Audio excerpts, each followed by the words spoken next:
ब्रह्मचारिणी बेटी।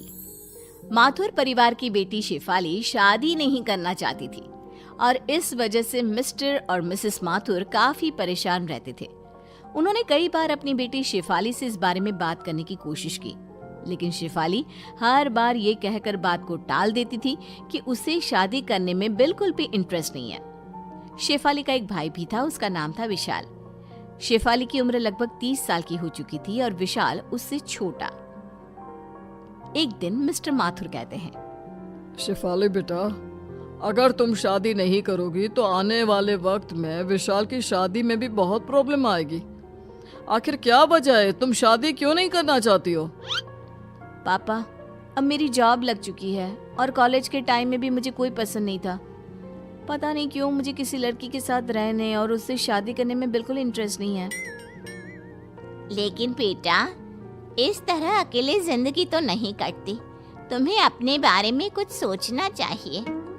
नहीं मम्मी, मैं अपनी जिंदगी में बहुत खुश हूँ। ये शादी, बच्चे, किसी के साथ जिंदगी भर रहना, ये सब मुझे अच्छा नहीं लगता।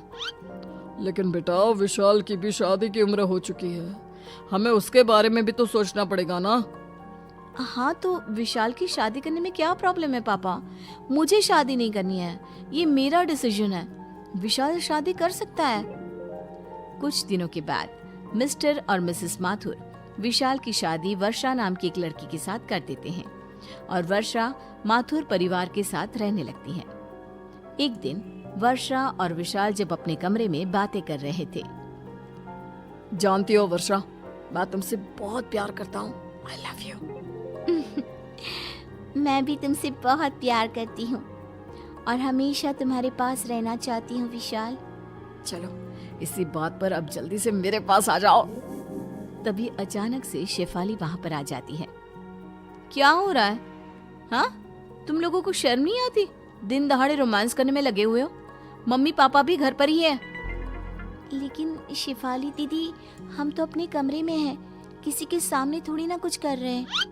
बेशर्मी की भी हद होती है। आजकल की लड़कियों को तो बस लड़कों से चिपकने का बहाना चाहिए। मुझे देखो, आज तक किसी लड़के को छुआ तक नहीं है। मैं हाथ तक नहीं मिलाती किसी लड़के से। पूरी ब्रह्मचारी हूँ। लेकिन दीदी, मेरी और वर्षा की शादी हुई है, वो मेरी पत्नी है, और अगर वो मेरे पास आती है तो इसमें कुछ गलत नहीं है। अच्छा ठीक है ठीक है, मुझे ज्यादा लेक्चर मत दो। तुम्हें बाहर मम्मी बुला रही थी, यही कहने आई थी। विशाल और वर्षा शेफाली के साथ कमरे से बाहर आते हैं। विशाल बेटा, बहुत दिन हो गए हम पूरी फैमिली के साथ कहीं आउटिंग पर नहीं गए। हाँ विशाल बेटा, और इसलिए तुम्हारे पापा कह रहे थे कि सब लोग साथ में मूवी देखने चलते हैं। बहुत अच्छा प्लान है मम्मी। मैं भी वर्षा से यही कह रहा था कि कहीं घूमने जाने का प्रोग्राम बनाते हैं। ठीक है मम्मी जी, हम लोग टिकट बुक करवा लेते हैं आज शाम की ही, और सब साथ में चलते हैं। शाम को सब लोग मूवी देखने के लिए थिएटर पहुंचते हैं। वर्षा और विशाल एक दूसरे के पास वाली सीट पर जैसे ही बैठने की कोशिश करते हैं। हटो तुम दोनों यहाँ से, यहाँ तुम दोनों के बीच वाली सीट पर मैं बैठूंगी। अरे शेफाली, ये क्या कर रही हो? उनकी नई नई शादी हुई है, उन्हें साथ में बैठने दो। हाँ बेटा, वो दोनों मियाँ बीवी है, तुम उनके बीच में बैठकर क्या करोगी? अरे मम्मी, थोड़ी देर इनका दूर रहना जरूरी है, बैठने दीजिए ना मुझे। और जिद करके शेफाली वर्षा और विशाल के बीच में बैठ जाती है। ये बात वर्षा और विशाल दोनों को ही अच्छी नहीं लगती। कुछ दिनों के बाद, वर्षा जरा इधर आओ मेरे पास, तुमसे कुछ जरूरी बात करनी थी। बताइए दीदी, क्या हुआ? कुछ काम था क्या आपको? देखो वर्षा, मैं चाहती हूँ कि कुछ दिन तुम मेरे साथ मेरे कमरे में सोया करो। लेकिन दीदी, वर्षा आपके कमरे में सोकर क्या करेगी? क्यों? तुमसे 2 दिन भी अपनी बीवी से दूर नहीं रहा जाता क्या? बेटा, विशाल सही तो कह रहा है, और वर्षा को तुम्हारे कमरे में सोने की क्या जरूरत है? बस ऐसे ही मम्मी, मैं चाहती हूँ कि कुछ दिन वो मेरे साथ रहे, मुझसे बातें करे। अगर 1-2 दिन मेरे कमरे में सो लेगी तो क्या बिगड़ जाएगा? बेटा, उनकी अभी अभी नई नई शादी हुई है, तुम तो कुछ भी नहीं समझती हो। अरे मम्मी, शादी होने का मतलब ये थोड़ी ना है कि दिन रात एक दूसरे के साथ रहो, एक दूसरे से चिपक कर रहो। अब हो गई ना शादी। मुझे देखो, 30 साल से ऊपर की हो गई हूँ, लेकिन अभी तक ऐसी कोई फीलिंग मेरे दिल में नहीं आती। माथुर परिवार शेफाली की इन हरकतों से परेशान हो जाता है और फिर वर्षा और विशाल मिलकर एक प्लान बनाते हैं। शेफाली दीदी, मेरे ऑफिस का एक कलीग है, उसने अभी अभी ज्वाइन किया है। कुछ दिन वो हमारे ही घर आकर रहने वाला है। अरे ऐसे कैसे कोई अनजान लड़का हमारे घर में आकर रहेगा?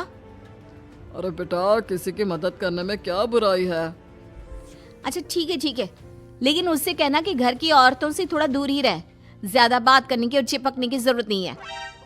और कुछ दिनों के बाद अमन नाम का एक लड़का जो शेफाली की उम्र का था मिस्टर माथुर के घर पर रहने आता है। एक दिन सुबह के वक्त। वैसे शेफाली जी, शायद आपसे किसी ने कहा नहीं, लेकिन आप दिखने में बहुत खूबसूरत हैं। देखो, तुम अपने काम से काम रखो, मुझे इस तरह की झूठी तारीफ बिल्कुल पसंद नहीं है। लेकिन मन ही मन शेफाली को अमन का अपनी तारीफ करना बहुत अच्छा लगता है।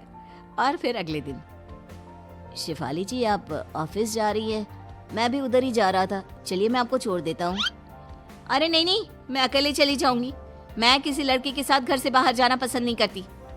अरे कोई बात नहीं, एक ही रास्ते पर जा रहे हैं, इसमें क्या हुआ, चलिए बैठ जाइए। वो चलो ठीक है। शेफाली अमन के साथ चली जाती है। एक दिन ऑफिस से आने के बाद, माँ मेरी तबीयत ठीक नहीं है, मैं अपने कमरे में आराम करने जा रही हूँ, आप प्लीज मेरे लिए कॉफी बना दो, बहुत सर दर्द हो रहा है। बेटा, मुझे तो अपनी किटी पार्टी में जाना है, बहुत जरूरी है, और तेरे पापा भी अपने दोस्तों से मिलने के लिए गए हुए हैं। कोई बात नहीं माँ, वर्षा से कह दो वो मेरे लिए कॉफी बना देगी। वर्षा शॉपिंग पर गई है विशाल के साथ। बेटा तुम खुद बना लो ना। इतना कहकर मिसेस माथुर वहां से चली जाती हैं। वर्षा के सर में जरा सा दर्द होता है तो विशाल कैसे लपक कर उसके लिए दवाई लेकर आता है, उसके लिए चाय बनाता है। यहाँ मेरे लिए कोई भी नहीं है। तभी वहां पर अमन आता है। किसने कहा आपके लिए कोई नहीं है? आप आराम करिए, मैं अभी आपके लिए कॉफी और आपकी दवाई दोनों लेकर आता हूँ। Thank you so much. थोड़ी देर बाद अमन शेफाली को दवाई देता है और अपने हाथों की बनी कॉफी भी पिलाता है। वैसे शेफाली जी, आप गलत सोचती है। देखिए, लड़के उतने बुरे भी नहीं होते, और अगर जिंदगी में एक लाइफ पार्टनर हो तो जिंदगी आसान हो जाती है। ठीक कहते हो, तुम्हारे आने के बाद मुझे भी ऐसा ही लगने लगा है। लगता है मुझे भी अब अपनी जिंदगी के बारे में कुछ सोचना चाहिए। अगर आप बुरा न माने तो एक बात कहूँ, मैं आपके साथ पूरी जिंदगी बिताने को तैयार हूँ। अमन की बात सुनकर शेफाली खुश हो जाती है और रात को जब मिस्टर और मिसेस माथुर घर आते हैं, माँ पापा, मुझे आपसे एक जरूरी बात करनी थी। शेफाली दीदी, हम सब जानते हैं आपको क्या बात करनी है। आप अमन के साथ शादी करना चाहती हैं ना? अरे लेकिन आप लोगों को ये बात कैसे पता? क्योंकि ये हमारा ही प्लान था। और मैं तो अमन को पहले से ही जानती हूँ।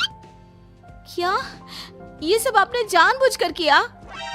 तो क्या करते बेटा, जिंदगी भर अपनी बेटी को ब्रह्मचारिणी बेटी तो नहीं रहने देते ना। देखो बेटा, शादी करना और खुश रहना कोई बुरी बात नहीं है।